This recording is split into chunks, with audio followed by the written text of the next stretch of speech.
بسم اللہ الرحمن الرحیم۔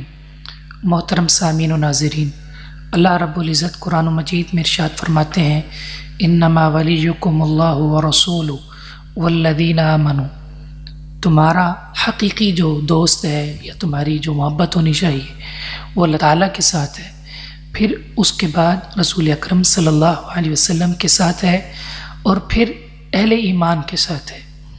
الولاء والبراء، الولاء کا معنی ہے دلی محبت، دلی میلان۔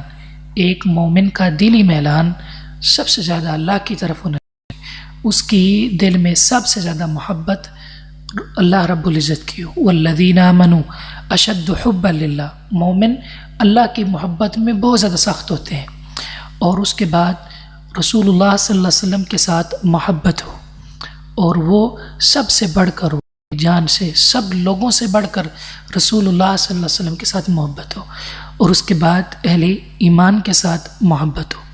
اسے الولاء کہتے ہیں۔ البراء کا معنی ہے نفرت کرنا، شرک سے نفرت، کفر سے نفرت، بدعت سے نفرت۔ جو لوگ اللہ رب العزت کی بغاوت کرنے والے ہیں، اللہ رب العزت کے ساتھ شرک کرنے والے ہیں، ان کو سمجھایا جائے، ان کے شبہات کو دور کیا جائے، اس کے بعد اگر وہ نہیں مانتے تو ان سے نفرت کرنا، ان سے بغض رکھنا، یہ بھی ایمان کا حصہ ہے۔ من احب للہ، جو اللہ کے لیے محبت کرے، وابغض للہ، اللہ کے لیے نفرت کرے۔ کیا معنی ہے؟ عقیدے کی وجہ سے اللہ کے لیے نفرت، اور محبت کی بنیاد بھی اللہ رب العزت کے ذات، دین، رسول اللہ صلی اللہ علیہ وسلم کی محبت۔ واعطا للہ، اللہ کے لیے دے، اور اگر کسی سے روکے تو اللہ کے لیے روکے۔